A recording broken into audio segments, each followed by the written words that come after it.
Welcome to Don't Do Disney Without Us. My name is Daniel. And my name is Zach. And welcome back to our show. It's a little show where we like to talk about all things Disney, including the theme parks, the movies, the television shows, the running events. How much longer are you going to let me do this? The network, the greeting cards, the merchandise, the Hallmark keepsake ornaments, third-party product deals, all exciting stuff that we like to talk about here on Don't Do Disney Without Us. Anyway, I've already forgot. I'm super concerned that my forehead is really shiny right now because of it's been really nice weather-wise here in Florida, and I was out running today, and I got a bit of sun when I was doing my run today. So I'm worried that I'm shiny. So if you're watching video of this, I apologize. I'm if the video version is just white from the reflection of light on his forehead. Floorhead? Yeah, forehead. We know how to podcast. Why is he so sweaty? I don't understand. I'm also getting over a cold. Sorry about that. Anyway, we today are going to do something different-ish, maybe. We were, like many of you, we like to watch YouTube videos about Disney, and sometimes we vocally disagree with them out loud. And yelling at the TV. Yeah, not yelling, but it's one of I don't know if you do this in your household or not, but we literally pause it and go like, now let me just tell you what's wrong with that. And it's like, yeah, it's a whole thing. Well, actually, yeah. So we were watching a video. We'll put a thumbnail up here if I remember to do that. It was on the Disney Food Blog channel. And were you going to say network? Yeah. And they, there was some reason that I was going to say that too. Anyway, they were talking about... Because we just watched on the ABC network yes. the Once Upon a Studio special for Disney's 100th anniversary celebration, yes. which was adorable and cute and made us both cry. And we're not the only ones. What did that have to do with the food blog and the... well, because you were going to say network. Which made me think of network television. Okay. There you go. Anyway, so the Disney Food Blog came out with this video called 15 Ridiculous Changes, or the ridiculous... Not a number, just ridiculous changes in Disney World. Ridiculous changes in Disney World. And anybody who's watched this podcast for a while knows that we have a real bone to pick with clickbaiters and such. And it's like ridiculous changes, really. So we kind of went through and cataloged what there was. So we're not going to do a point by point, refutation of or reaction video to. If you want to watch that video, you can. I don't think for every ridiculous thing she says, she then goes on to say positive things about, the counter argument to it. So it's kind of a balanced video, but just the headline kind of grabbed us, like ridiculous changes. So these are the ridiculous changes that they said had happened at Walt Disney World. And we just kind of want to talk about a few of them that maybe are they really ridiculous? Just kind of maybe push back on that a little bit. So the first thing that they said was, is that fine? Yes. Okay. That's fine. I mean, there's some on here that I don't even think we should even really talk about. You know what I'm saying? That's fine. We don't have to go through every single one. But and then some of them, anyway, let's just go. We're just going to go. Going forward. I mean, there's not that many. We can go through them all. If you're a first-time listener or viewer, I'm so sorry. We're in a weird mood today because it's weather. It's fall. It's fall in Florida. It's fall, y'all. It is below 80 degrees, which is fall weather. So if the Disney water parks are closed, that's right. It may be fall. In Florida, but I think it was in the 80s today, so I don't think they weren't close. Anyway, so her first. I don't want to say her because that makes it sound like, it's just AJ, but it's like, so the first assertion of a ridiculous change was building sitting empty. And the examples they gave was the voyage of the examples they gave were the Voyage of the Little Mermaid over at Hollywood Studios and Stitch's Great Escape in Tomorrowland. Is that really a ridiculous thing? I mean, does Disney have to explain to us why buildings are empty? Like, do we? I mean, I'm a Disney stockholder. You're a Disney stockholder, and I don't feel that I'm entitled to know every minutia of the park or whatever. It's like, if they're not reusing a building, it could be because there's asbestos in it. I don't know. I don't care. It's like, is it that big of a deal? Really? Is that a ridiculous thing for a company to not use a building? When they have it in Magic Kingdom, a little less so, because Magic Kingdom has more to do. But Voyage of the Little Mermaid is part of that section in studios that really just has the Star Wars launch bay and is the Disney Junior dance party back there, or is that somewhere? Yeah, that's right there. That's right. That's across the courtyard. That whole courtyard is really just kind of. There used to be back in the day. It's disused. Yeah, that was the animation. So you took an animation studio tour back there, and so that was what which now became the launch bay or whatever. Right. Is the old animation building, and then Little Mermaid. But if you think about it, both of the examples that they cited, which are the only two examples that they cited, but both of those, I would argue, what do you want them to do? Like, to take out Stitch's Great Escape, like to take that building out, or to like try to do some massive refurb on that building would affect the people mover. It would affect the retail places next there. Not to mention it's a choke point inside of Tomorrowland. So if they had construction walls out around that, you're going to make an even tighter construction, choke point of traffic there, especially with Tron back there now. So it's just, I feel like, what do you want them to do? I mean, there's limited amount of stuff they can do in the footprint of the old Mission to the Moon building, right? And they've kind of done those with Alien Encounter and Stitch, and it would be nice for them to do something. Yeah, but other than retail, though, I mean, it's not really big enough for a dark ride. It's not really, right. I don't know, but I feel like I don't hold Disney to blame for it. It's like, it would be more inconvenient to me as a guest to be with all the construction walls around it and everything than for you to just leave it empty. If you don't have anything to put in there right now, just leave it empty and just paint it and be done with it. But no, I object to the word ridiculous. Yes. That's all. Is it ridiculous? No. Yeah. Would it be nice if they would move all the Star Wars characters to Galaxy's Edge and then just tear everything down in that plaza and put in another themed land at Hollywood Studios? That'd be great. What are you going to do with Star Tours? Is Star Tours back there? No, Star Tours is yet over by the warehouse. Leave Star Tours. You just said put all. It is. You said put all the Star Wars stuff in one place. I said put all the Star Wars characters. Right. Well, the Star Vader Tours, and Chewie meet and greets. And Star Tours has R2 and C-3PO. Famously, they are part of Star Tours. Anyway, you've never ridden Star Tours, have you? No, because it's a vomit simulator. The second ridiculous thing, I'm just going to gloss over. It was the forgotten Epcot projects, and again. Do they really owe you just because they tell you that they're thinking about doing something, unless they have an opening date? Do you really? Why are you complaining? It's like, it seems like you're trying to just pick at them, right? You know what I'm saying? Like, you said you were going to make a Mary Poppins ride, and it's like, really, AJ from the Disney Food Blog, were you really excited about a Mary Poppins ride? Were you gonna go rope drop the Mary Poppins ride? If you were, that's fine. Not judging you for it. But it's like, it was gonna be gonna be a Dumbo. It's just Epcot does need more actual attractions. It does. So. Yeah.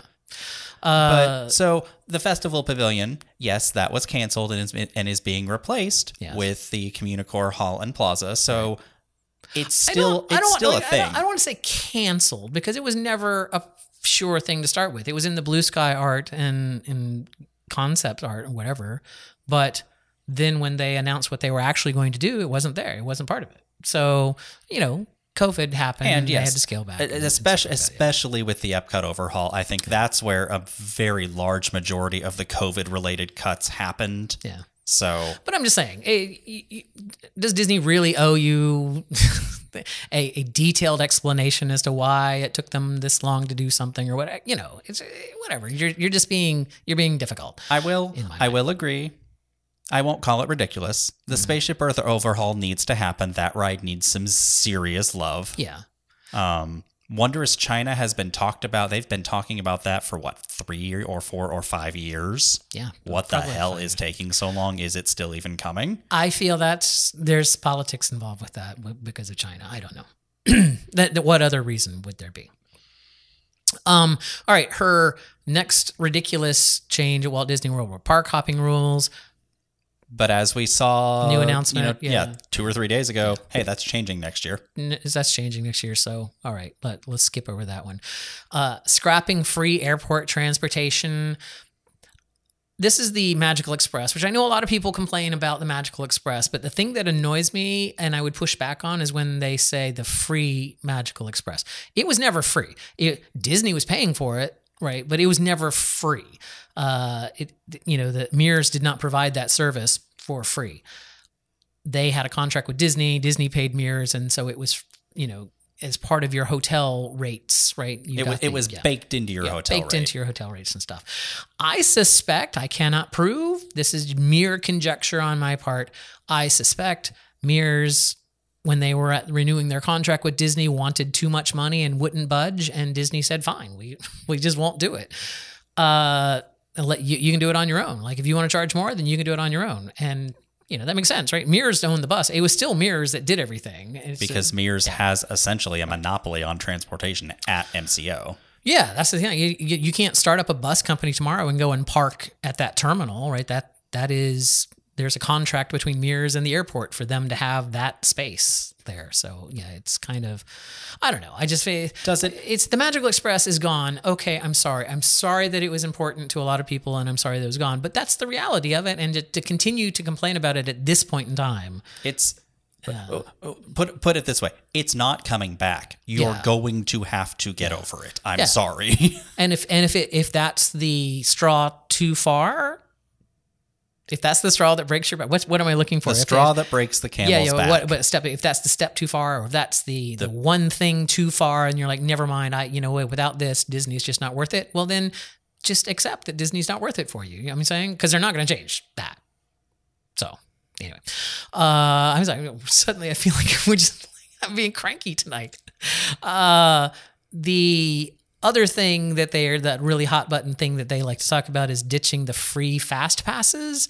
All right. So FastPass Plus was the system that we had before Genie Plus. We got 3 FastPass choices that you could make 90 days in advance if you were a hotel guest, 60 days in advance if you're just part of Gen Pop.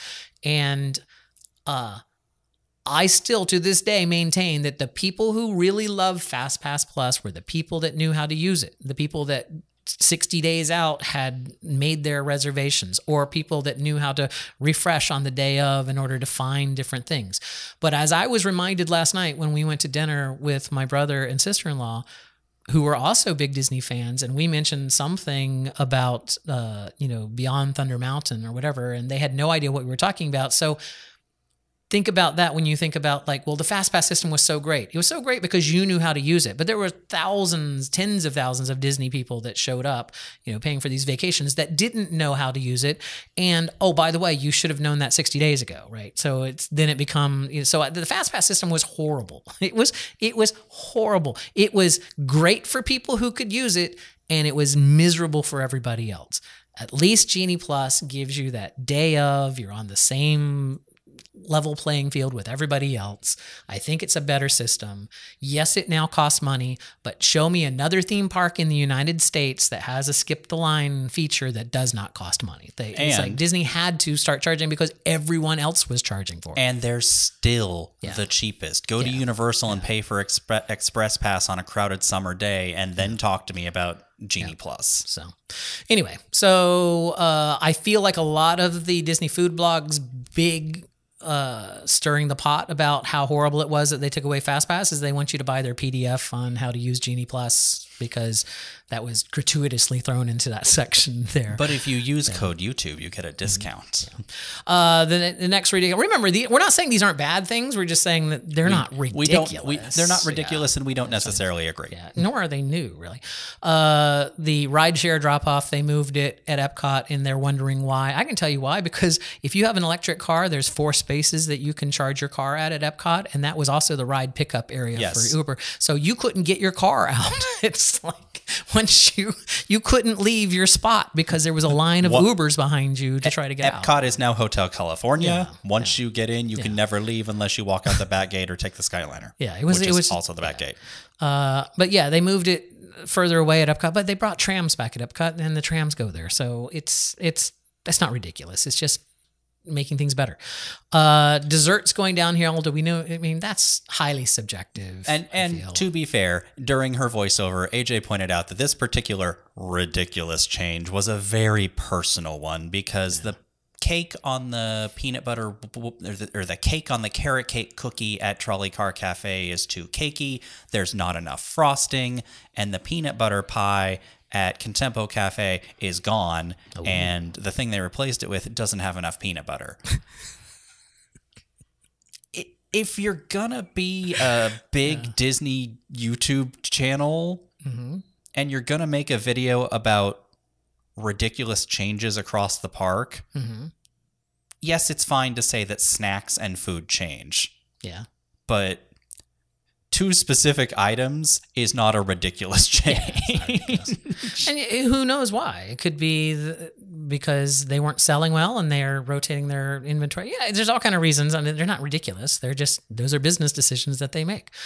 Let's see. I want to skip over the restaurants unless you have a big reason to talk about it. It is a little odd that certain restaurants still haven't reopened. But that's not ridiculous. But no, it's not ridiculous. I mean, when I look at the restaurants that haven't opened, 1900 Park Fair, yes, Tea Room, and the restaurant Marrakesh, right? So Morocco pulled out of Epcot, the country of Morocco pulled out of Epcot, and the restaurant there used to be Moroccan owned. So, I don't know that I would call that abandoned. It's just, what do you want them to do? Make a fake Moroccan restaurant? It's like they're probably, if some restaurateur specialized in Moroccan food wanted to open a restaurant there, they could. Like all the restaurants at Epcot are owned by other companies, so it's like somebody could step in there and open a restaurant. But I wouldn't call it abandoned. I feel like Morocco pulled out. What do you want to do? One of their sponsors pulled out. They took their restaurant with them. So, and 1900 Park Fair. What is? It was character dining right in the entrance to Grand Floridian. Got it. And AJ points out in the video that back in 2015-ish, Bob Chapek said that he thought the Grand Floridian wasn't living up to its deluxe resort status. Yeah. And character dining doesn't. Character dining and deluxe resort. I mean, I feel like all the other deluxes have character dining too, so I don't know that that's a legitimate argument. Yeah, I feel like it has more to do with the fact that they're about to redo the Grand Floridian's decor, lobby. And they may just be waiting to open it until they're done with that, because they're going to have to close some of those restaurants to do stuff. So who knows? Not to redo the lobby, which is all they're doing. But it's right off the lobby. I mean, they're not going to redo the lobby and then have the hallways not match the lobby. So, I didn't understand that one. And then the final one, the chunking up of the festivals. Yeah. So basically, and she refutes her own point. She says that Food and Wine no longer has seminars or guest chefs. It starts too early. It goes too long. Not all the booths open at once. And then all of this is probably going to change next year for next year's Food and Wine Festival once the middle of Epcot is open and the Festival Center is open. So, again, this is not a ridiculous change because you don't get to make an argument and then immediately refute your own argument. I mean, you do. It's a free country. You are allowed to do it. It's just... who's being ridiculous? I don't know. I feel like I've just beaten this dead horse, and I feel bad for it now. I feel empathy towards this dead equine. The final thing that was ridiculous that we didn't really think was ridiculous is the missing resort perks. So free magic bands, extra magic hours, and package delivery. Now, the free magic bands, I understand because they're going to the Magic Band. They're going to Plus. Magic Band Plus, and they have Magic Mobile, and you can still can still get a. I think you can still get an actual room key. Yeah, Magic Mobile is really where it's going because I do everything on my phone, right? So I tap. Like if we stay there, when we stayed there, we used the phone for the room. Mm-hmm. We could use the phone for everything that you can use your Magic Band for. You could use your phone for. So why? Well, I don't like things on my wrist. So why? Yeah. So I mean, I understand that the FastPass, not the FastPass, the Magic Bands were, something unique to Walt Disney World. They've never been in California, and I feel like that was just a system they developed here that kind of didn't really pay off like the same way they thought it was going to pay off. And especially with the rise in, everyone having mobile phones and having NFC chips in their phone, it's kind of like, oh, just use that, right? Then it just makes it easier. So I don't, why give away free Magic Bands if people aren't going to use them, right? What's the point of it? I feel like plenty of people still do use them. I mean, I have a Magic Band Plus, and I've used it maybe twice because you have to charge it, right? And you don't have to charge a regular Magic Band or your pass that you pull out of your wallet. I mean, but I feel like they gave you the free Magic Bands because they wanted everyone to use Magic Bands. Right. And now they've kind of decided that, okay, well, maybe we just stop pushing people to use Magic Bands. And so why give them away for free? They don't need to if they're no longer going to push them to do that, right? Everything in California is cell phone based or, QR code based or whatever on your phone. Yeah. So I feel like that's probably at some point in time they need to unify the systems, right? Just out of continuity, I guess. Simplicity's sake. Yeah, it's like why have 6 different devices that you use across your company when you could have one? Anyway, the extra magic hours. I mean, we still have extra magic hours, and I know that the big complaint is that all of the they only get 30 minutes early in the morning, but it's every single day. It used to be that you only got early, an hour early in certain parks on certain days. So when you were staying there at a hotel, you had to roll the Disney dice to see if the theme park you wanted to go to on that day was going to be the one that had early hours. So I think it's a better change to have it just across the board any day. So instead of having an hour early at one park, you have 30 minutes early at any park every day. I think that's great. I don't know why we're getting so upset over 30 minutes, really. I think the thing that some people are getting upset about is the fact that deluxe resort guests get the extra hour in the evening, right? And they're. But that's fine. That's a perk of a deluxe resort. I'm of the mind that if you're paying more for a deluxe resort, maybe those resorts should have some exclusive perks. I don't think there's anything wrong with that. Yeah, no, I don't really have a problem with that at all. You'll never catch us paying money to stay in a deluxe resort, that's true. But. Anyway, so go ahead. Package delivery. I kind of agree with this one just because it does kind of suck to not be able to buy something and either have it sent to the front of the park for pickup. Can you still send it to the front of the park? No. And I don't know if this is a staffing issue or what, but yeah, especially for large purchases, you don't want to have to lug those around all day. So that one I do agree with. It would be nice if you're staying on property to be able to send it either to the front of the park or to your hotel, which, as she points out, in Disneyland, that perk just came back this year. Yeah. So maybe it'll come back here. Mm-hmm. And remember, Disneyland only has 3 hotels. Walt Disney World has 20-something, so it's a much larger operation. 30-something hotels, yeah. I don't know. Let's find out. Let's ask the internet here. How many hotels at Walt Disney World? More than 25 Disney resorts, and then of course the off-property ones. So I don't know why they say more than 20. Just give me a number.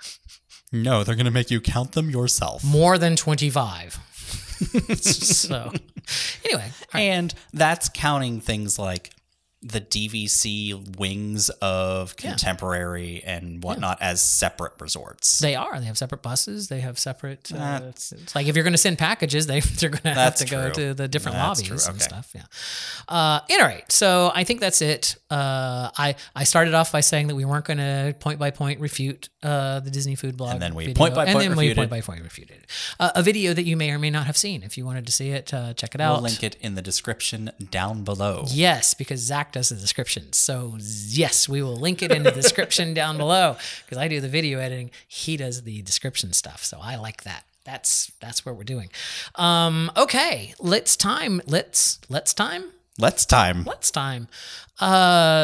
talk about our hero and our villains of the week, and then let's say goodbye to the fine folks. This is an odd number show, so we go villain. Yes. Villain first. I will start, unless you want to start. I mean, our villain is the same. Oh, so well, then I will start. It's my villain of the week is the Disney Plus price change. I renewed last year at like $90 for the year, and then I just looked the other day, and it was going to renew this year at $139, and I was very confused by that. So we actually ended up canceling Disney Plus, at the end of our 1 year period. And I don't really understand why they're trying to do this. There's not much on Disney Plus. Here's the I love that there's the entire back catalog of Disney movies, right? I love that. That's great. But I own all the Marvel movies, which is the ones I usually like to watch. So if I cancel Disney Plus tomorrow, or if we lost Disney Plus tomorrow, I still have a catalog of Disney, of Marvel movies. And now that we're not going to the theater, we just wait for them to come out on streaming and we purchase them when they first come out. I still own a lot. There's very few Marvel movies that I'm missing from my collection, very few other movies that I miss. So it's like, I don't need to pay them monthly to access that. And they're not doing any great series over there. So I don't know what's going on with Disney Plus, but it's not really worth what they're wanting to get from it. That's the thing. You know why they're doing this, because they just introduced an ad-supported tier, and they're trying to push people to the ad-supported tier. They're going to get our money one way or the other, whether it's through an exorbitant price increase on the no ads tier, or whether it's through ad revenue from the ad-supported tier. But I feel like, and this is a sentiment that when this price change started rolling out, a lot of people have, is Disney Plus is not worth $140 a year. Yeah. I'm struggling to find the $140 value there. Or let's put it in a monthly. I'm struggling to find the $14 a month value of Disney Plus. $140 a year, so you get like 2 months for free if you prepay for a year, which is what we've normally done. But now, that seems like at least Amazon going up to that level of price. At least I'm still getting free shipping, right? It's like I'm getting other things for the Amazon. Right, but even that, like our 2-day delivery sometimes goes 2, 3, 4, 5 days. So where is the value still there? I don't know. Maybe we should think about leaving Amazon Prime. Maybe we could try the Walmart Prime. I don't know. It's a fascinating conversation that we're... But yes, the Disney Plus price increase is far too much, and it feels very odd as people who create Disney content and enjoy Disney to be saying we're getting rid of Disney Plus, but that's not an opinion that seems to be... I'm curious if you guys do what we do. We rotate through our streaming services. Like we don't ever have all of them at the same time. So because that's expensive. But we had we have 3 that we keep all the time, and Disney Plus was one of those that we had kept prepaid for a year and kept, right? So Amazon Prime, Disney Plus, and Paramount Plus for Star Trek. So we keep those, and then we just kind of have one other one that we rotate through. So like right now it's Hulu because we're watching stuff on Hulu, and then soon it will be Netflix because we got some stuff to catch up. We have like 2.5 years worth of Netflix stuff to catch up on, and then we'll go back to Max and Apple TV Plus. We've done all of them. We just don't do them all at the same time, right? So I'm curious if you guys do that, because I mean we will get Disney Plus. Like if a series comes out on Disney Plus that we want to watch, like season 3 of Loki or whatever thing that's interesting, we will eventually pick it up for a month and watch it, right? But we're just not going to always have Disney Plus, I guess. Not anymore. Not at that price. Not really worth what they have there. So anyway, my hero of the week is TikTok. TikTok and Disney are doing a partnership, which starts as the day we're recording this, starts tomorrow, Monday, October 16th, where it's daily Disney trivia and inside looks on the Disney Parks TikTok channel. They just showed us the other day the cute little droids that were walking around in Galaxy's Edge. So I'm a big fan of the Disney Parks TikTok channel, and I'm looking forward to it. Zach was actually going to use that as his villain. Until he found out that I thought it was great. Disney is not the best with their socials, so I kind of went into it with a bit of a negative outlook, but I will give them the benefit of the doubt. We have a podcast. We could talk about it if it's bad. We could. If it sucks, we'll talk about it. But for the next, if it's great, we'll talk about it. If you're on TikTok, follow Disney Parks. For the next 4 weeks, if you do the trivia every week or whatever, you get little Disney icons you can put on your profile. So it's free, and just do it. Just do it. But only if you do TikTok. Who's your hero of the week? Disney's planned $60 billion investment into the parks. And that is all the parks across the world for the next decade. I am excited to see what they do. I originally thought when we heard that $60 billion, it was like, I want to make a video that actually explores what does $60 billion look like? What is this number, 60 billion? Because I feel like it's so huge that we really don't think about it. And I'll give you an example. If a single step on a staircase was $100,000, right? To get to $1 million, you'd have to climb 100 stairs, right? Okay.